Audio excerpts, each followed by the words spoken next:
Ya, halo semua, perkenalkan nama saya Rivaldo Citro Batlayeri. Saya salah satu mahasiswa dari Universitas Kristen Indonesia Maluku, Fakultas Kesehatan, Program Studi Ilmu Keperawatan, dengan NPM 12114201210168. Di saat ini saya akan mempresentasikan tugas saya dari mata kuliah Keperawatan Medikal Beda 1 dengan dosen pengampu Ners Dene F. Suma MKep. Iya, jadi di saat ini kita akan membahas mengenai sistem respirasi atau yang biasa kita sebut dengan sistem pernapasan, teman-teman. Jadi, sistem respirasi ini adalah sebuah proses yang terjadi secara otomatis di dalam tubuh manusia, bahkan ketika kita tertidur sekalipun. Pernapasan ini dibedakan menjadi dua, yaitu pernapasan luar dan pernapasan dalam. Pernapasan luar adalah di mana terjadinya pertukaran udara di dalam alveolus dengan darah yang berada di dalam kapiler. Sedangkan pernapasan dalam adalah di mana terjadinya pernapasan antara darah yang ada di dalam kapiler dengan semua sel-sel yang ada di dalam tubuh. Ya, yang berikut kita masuk ke dalam fungsi daripada sistem pernapasan. Fungsi daripada sistem pernapasan yaitu yang pertama, menghirup dan menghembuskan udara atau bernapas. Yang kedua, pertukaran gas antara paru-paru dan aliran darah. Yang ketiga, pertukaran gas antara aliran darah dan jaringan dalam tubuh. Yang keempat, menciptakan suara. Dan yang kelima, mencium bau. Yang berikut kita masuk ke dalam organ dan bagian-bagian daripada sistem pernapasan. Yang pertama itu ada rongga hidung. Udara yang berasal dari luar akan memasuki rongga hidung. Di dalam rongga hidung yang berselaput ada kelenjar minyak dan juga kelenjar keringat. Selaput itu berfungsi untuk menangkap benda-benda asing yang masuk ke dalam saluran pernapasan. Yang kedua yaitu ada faring atau tenggorokan. Udara yang masuk dari hidung akan melewati tenggorokan. Tenggorokan memiliki dua cabang saluran, yaitu saluran pernapasan dan saluran pencernaan, yang terletak di bagian belakang. Fungsi utama tenggorokan adalah menyediakan saluran untuk udara yang masuk dan juga keluar. Ya, organ yang ketiga itu trakea atau batang tenggorokan. Tenggorokan adalah organ yang berbentuk pipa dan terletak di bagian leher sampai ke rongga dada.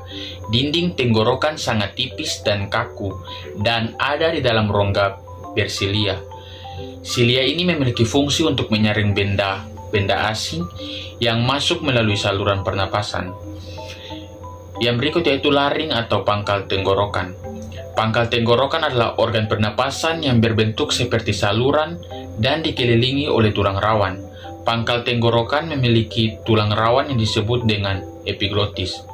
Tulang rawan ini ada di bagian pangkal laring. Pangkal tenggorokan juga diselimuti oleh membran yang bernama mukosa. Membran tersebut memiliki epitel-epitel berlapis yang cukup tebal untuk menahan getaran-getaran suara yang sampai pada pangkal tenggorokan. Kita masuk kepada organ yang berikut yaitu bronkus atau cabang batang tenggorokan. Fungsi dari cabang batang tenggorokan adalah menyediakan jalan untuk udara yang ingin masuk dan keluar dari dan menuju paru-paru. Struktur dari batang tenggorokan mirip dengan struktur batang tenggorokan. Yang membedakan hanya tulang rawan di cabang batang tenggorokan yang memiliki bentuk yang tidak teratur. Pada cabang tenggorokan juga ada cincin tulang rawan yang mengingkari dengan baik. Cabang batang tenggorokan memiliki cabang-cabang lagi yang disebut dengan bronkiolus. Kita masuk kepada organ yang berikut yaitu pulmo atau paru-paru. Paru-paru berada di dalam rongga dada di bagian atas. Di samping paru-paru ada tulang rusuk dan di bawahnya ada diafragma. Paru-paru terbagi menjadi dua bagian, yaitu bagian kanan dan kiri. Paru-paru bagian kanan terdiri dari 3 lobus, sedangkan paru-paru kiri memiliki 2 lobus saja. Paru-paru diselimuti oleh selaput yang tipis. Di dalam paru-paru terdapat cabang dari bronkus, alveolus, dan pembuluh darah. Bronkiolus memiliki cabang-cabang lagi yang disebut dengan bronkiolus respirasi. Paru-paru menjadi tempat pertukaran oksigen dan karbon dioksida.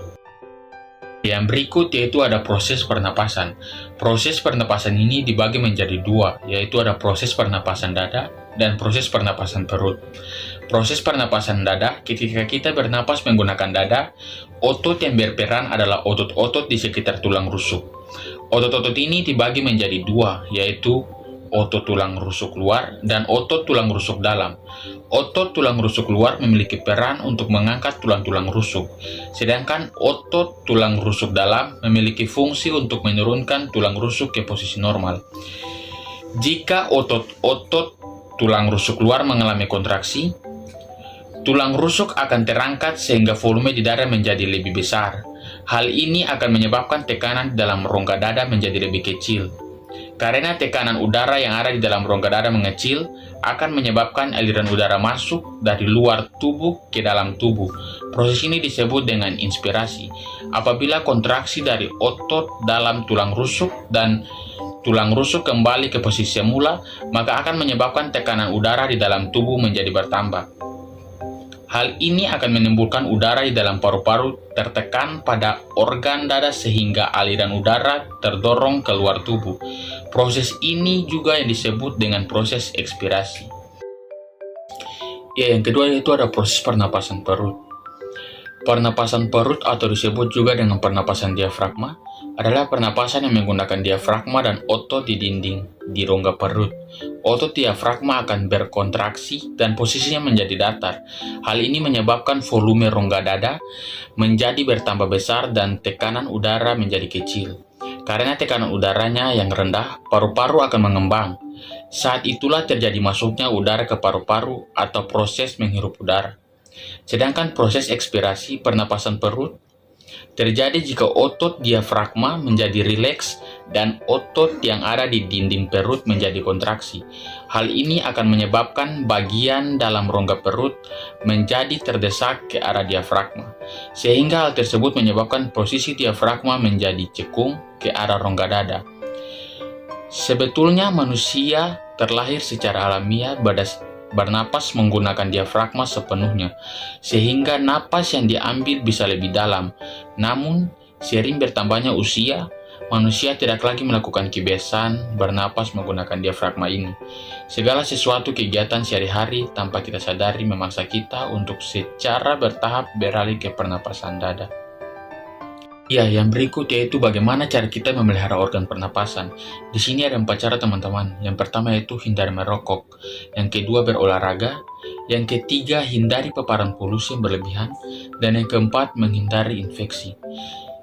Jika kita taat dalam 4 cara ini, maka sistem pernapasan kita akan selalu terjaga dan terhindar dari berbagai penyakit yang bisa dengan cepat menyerang sistem pernapasan kita. Ya, demikian dari materi yang saya bawa di saat ini. Harapan saya, dengan adanya materi ini bisa menambah wawasan teman-teman sekalian mengenai apa itu sistem pernapasan, organ-organ apa saja ada dalam sistem pernapasan, dan bagaimana cara kita untuk bisa memelihara sistem pernapasan kita sendiri. Sekian dari saya, terima kasih.